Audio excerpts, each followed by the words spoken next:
네, 오늘은 여러분들과 급수에 대해서 알아보도록 하겠습니다. 여러분들 센 28페이지 펴시면 됩니다.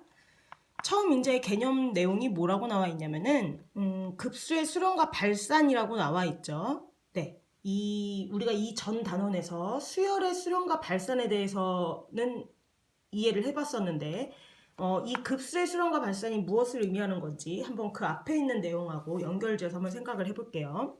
자, 수열의 수렴과 발산의 의미는 무슨 얘기였었냐면은, 자, 어떤 수열이 있어요. 이 수열은 뭘 얘기하는 거냐?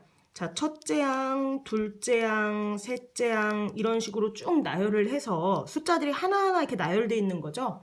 그래서 n번째 항까지 나열이 돼 있고 여기서 끝나는 것이 아니라 이 다음에도 이제 계속 이런 규칙을 가진 수열을 계속 쭉 나열을 하는 거예요. 숫자들을 쭉 나열을 해봤을 때 이 수열이 점점 어디로 가는가? 그래서 만약에 그것들이 어떤 숫자로 가까이 간다면 이 수열은 수렴을 하는 경우였고 그렇지 않은 경우는 다 발산하는 거였죠. 그래서 발산한다고 얘기할 때는 한없이 커지는 경우도 있었고 한없이 작아지는 경우도 있었고 왔다 갔다 해서 그 값을 알 수 없는 경우도 있었죠. 그래서 이 수열이 수렴한다는 얘기는 이 얘기였어요. 그 각 항들을 쭉 나열을 해봤을 때 이 수열이 어디로 가는가 요거에 대해서 얘기를 해본 거였고요. 그래서 이제 수열이 수렴하는지 발산하는지는 우리가 요걸 가지고 조사를 하는 거였죠. 리미트 n이 무한대로 갈 때 an 이게 어디로 가는가 요걸 얘기를 해본 거였어요. 그쵸? 여기서 이제 극한이라는 개념이 여기서 사용이 됐던 거였죠.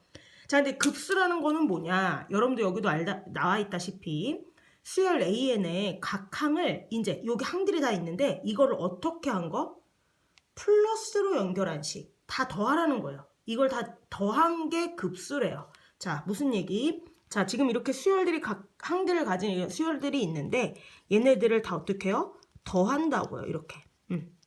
그래서 얘도 마찬가지로 n항까지 더한 거에서 끝나는 것이 아니고 n항까지 더한 거를 우리는 sn이라고 얘기를 하죠. 그쵸? 근데 여기서 끝나는 게 아니라 얘도 뒤에 있는 항들 모든 항 무한대로 가는 그 항들을 다 더한 게 급수라고요. 그럼 얘는 어떻게 쓰느냐? 우리가 자 항들을 다 더하는 거는 시그마라고 표현을 하죠. 그쵸? 그래서 시그마를 이용을 똑같이 하는데 첫째 항부터 어디까지?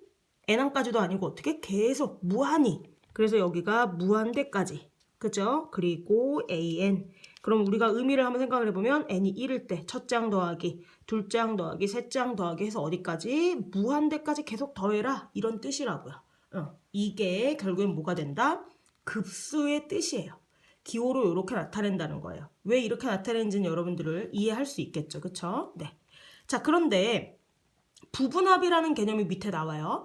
자, 부분합은 뭐냐면요. 자, 여기에서 우리도 여기 잠깐 봐서 알겠지만 첫째 항부터 n항까지의 합을 우리는 알고 있어요. 이걸 기호로 뭐라고 쓰냐면 SN이라고 쓰죠. 이것을 부분합이라고 얘기를 하는 거예요. 원래 이게 전체인데 이 중에 일부분 그 부분합 첫째 항부터 어디까지 n항까지 더한 거 요걸 부분합이라고 한다는 거예요. 그럼 이 부분합하고 이 급수의 합이 어떤 연관성이 있는가 생각을 한번 해보면요. 자, 얘를 한번 이렇게 생각을 해볼게요. 자, 우리가 요렇게 식을 지금 이 급수라는 거를 요렇게 써놨는데 이거는요. 요렇게 생각을 해보면 한번 어떨까요? 자, K가 1부터 N까지 AK 자, 요게 뭐예요? 첫째 항 더하기 둘째 항 더하기 해서 N항까지 더한 거. 그쵸? 이게 딱 여기까지잖아요? 근데 이거의 앞에 리미트 n이 무한대로 자 얘를 붙인다면 원래는 첫째 항부터 n항까지 더한 건데 그 n을 점점 늘린다는 거예요. 얘를 무한히 보낸다는 거예요. 첫째 항부터 둘째 항까지 n항까지인데 n항이 점점 커져요. 그러면 결국에는 요 위에는 요 뜻이랑 어떻겠어요? 같아진다고요. 그쵸? 자, 그런데 이 첫째 항부터 n항까지 합 얘를 우리는 뭐라고 쓴다고요? 이거는 이미 앞에서 정의를 했었던 거예요. 수열에서. 그죠? 첫 장부터 n항까지 합을 sn이라고 쓰잖아요. 자, 그럼 얘는 결국에는 뭐가 된다는 거예요? n이 무한대로 갈 때 sn 요렇게 얘기를 할 수 있다는 거죠. 그쵸? 이게 같은 의미라는 거예요. 그래서 이 값이 만약에 어떤 일정한 값 s로 간다면 그 얘기를 하는 거예요. 이 부분합으로 이루어진 sn이 이 값이 수렴을 할 때 리미트 n이 무한대로 갈 때 이게 어떠한 일정한 값으로 수렴을 한다면 이 급수는 이 s에 수렴한다고 얘기를 한다는 거죠. 그리고 그때 s를 급수의 합이라고 한다 이 뜻이에요. 그래서 급수가 수렴을 한다라는 얘기는 아까 수열이 수렴을 한다는 얘기는 an이 극한값이 어디로 가냐 이 뜻이었고요. 자, 이 급수가 수렴을 하냐 안 하냐라고 얘기를 할 때는 뭐를 조사하는 거라고요? 네, SN의 극한값이 어디로 가는가 요거를 조사를 해보라는 거예요. 그래서 이게 어떠한 숫자로 가까이 가면 얘는 이 급수는 수렴을 하는 거고 어떤 숫자로 가까이 가지 않는다면 이 급수가 발산을 한다라는 얘기라고요. 그래서 우리가 이제 요거는 앞으로 이제 문제 풀 때 잘 기억을 해야 되는데 이 급수의 합은 어떻게 구하냐면 이 SN, n항까지 합의 극한값이 어디로 가는지를 조사를 하는 거예요. 네. 그럼 이제 그걸 이용해서 우리가 2-2번 급수와 수열의 극한값 사이의 관계를 알 수 있어요. 급수와 수열의 극한값, 요 둘 사이의 관계. 자, 어떤 용의가 나와 있냐면요. 급수가 수렴을 하면 그 일반항의 극한값이 0으로 간다 요 얘기가 나와 있어요. 자, 얘가 굉장히 중요한 명제예요. 별표예요, 별표. 근데 그것은요, 우리가 아까 여기서 얘기한 요 내용으로 증명을 해볼 수가 있어요. 자, 어떻게 되느냐? 자, 명제가 뭐라고 했었냐면요. 급수가 수렴을 하면 n이 1부터 무한대까지 더한 요 an, 얘가 수렴을 하면 어떻게 된다고요? 이 수열의 극한값, 일반항을 an으로 갖는 요 수열의 극한값이 0이 된대요. 자, 어떻게 이렇게 되는가? 자, 아까도 얘기했어요. 어떤 급수가 수렴을 한다는 얘기는 무슨 뜻이라고 그랬어요?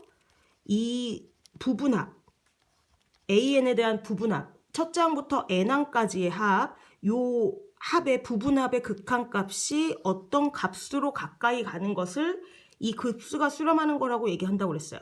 그럼 우리가 이전에 수열의 극한에서 우리가 이걸 했었는데 얘가 만약에 어떤 값으로 수렴을 한다면 Sn-1도 당연히 같은 값으로 수렴을 하죠.